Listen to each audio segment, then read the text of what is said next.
Hello, this is Burton Everist, and I'm inviting folks to join in Swimming in the Gospel according to John.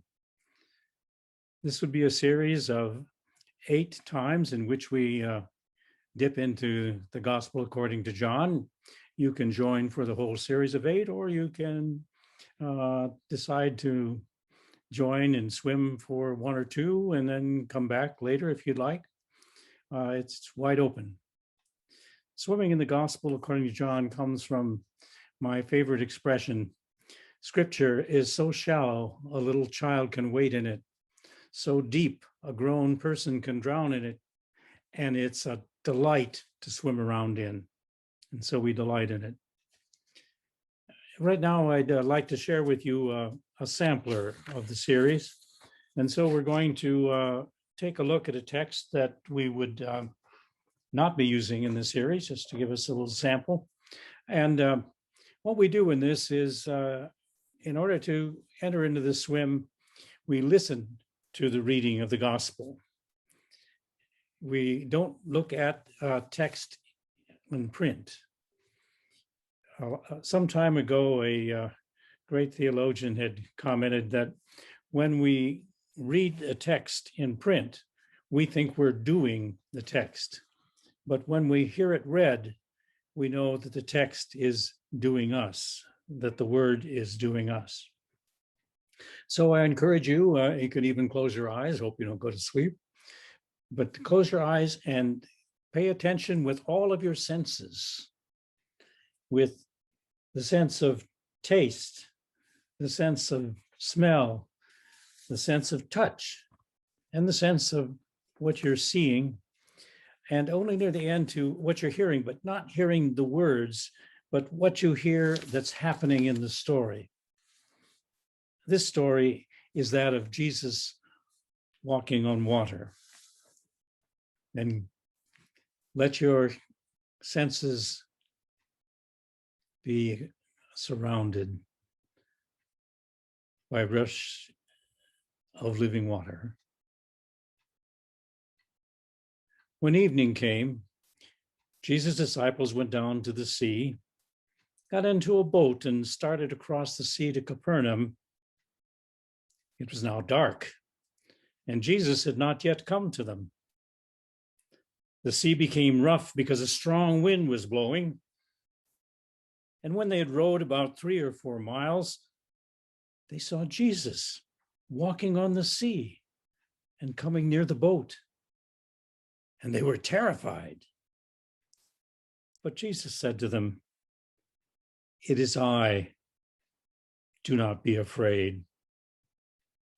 Then they wanted to take him into the boat. And immediately the boat reached the land toward which they were going.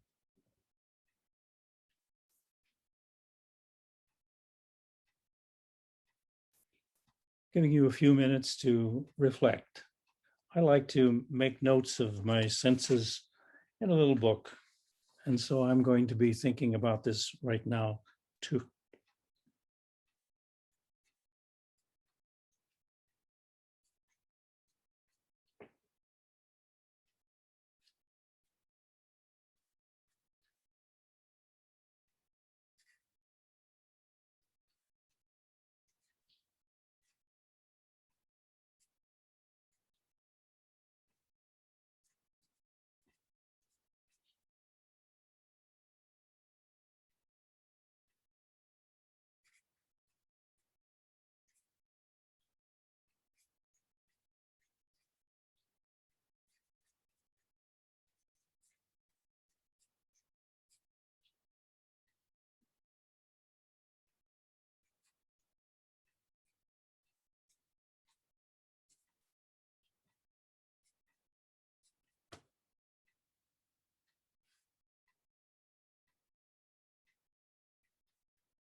Now on chat, you could be now sharing some of your insights. I suspect many of them will be the same, but I suspect we might have a few that others did not see. And for the sampler, I'll just share with you what I thought, what I sensed. I sensed a water perhaps touching the water. I sensed the splashing. I sensed the waves getting larger and larger. I sensed the skies starting to darken, perhaps the clouds coming sweeping across. and I smell fear. I hear, although the text doesn't say it, I hear them crying out. And then I see Jesus, and he's walking on this tossing water. And then I see the shore. Oh, we'd like to get Jesus in the boat with us, but we're now at shore. And so we go on to shore with him. That's just some of the reflections that I think are important. Now, what I'd like you to do with these lessons, and we'll tell you the reading for the Sunday or the time following, what I'd like you to do is read it aloud yourself, to yourself, or better, find a partner and to take turns reading it to each other and letting it sink in. And then we'll do some reflecting on what insights that you have seen and what questions it might raise and where we might be swimming with the text.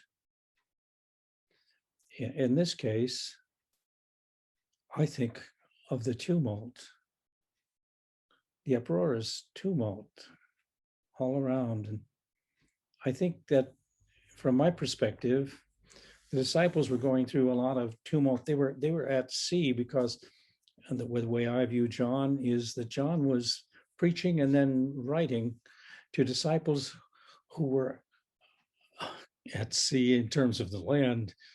They had been pushed out of Jerusalem along with the others following the destruction of the temple. Everything that was dear to them was gone or was going. And they needed to see Jesus. They needed to see that Jesus would reach out to them in the midst of their tumult. And then they could find secure land with him.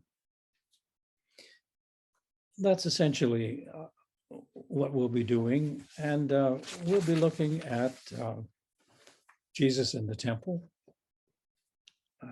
John the Baptizer popping up again and again, Jesus with a Samaritan woman, the man born blind, the raising of Lazarus, washing the disciples' feet, Jesus before Pilate, and Jesus and Peter by the seashore.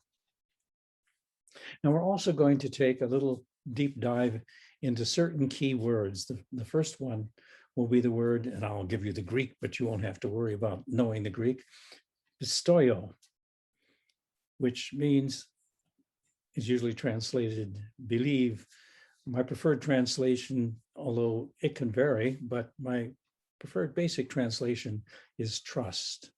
In John, this word occurs only in verbs, never as a noun. John never speaks about faith, the faith. So we'll be dipping into that. And perhaps I should tell you one more overview perspective. The purpose of John. Usual translation of John chapter 20, verse 31 is that John says, well, there are other signs that we could use, but these are written that you might come to believe that Jesus is the Christ and that through believing you might have life in his name.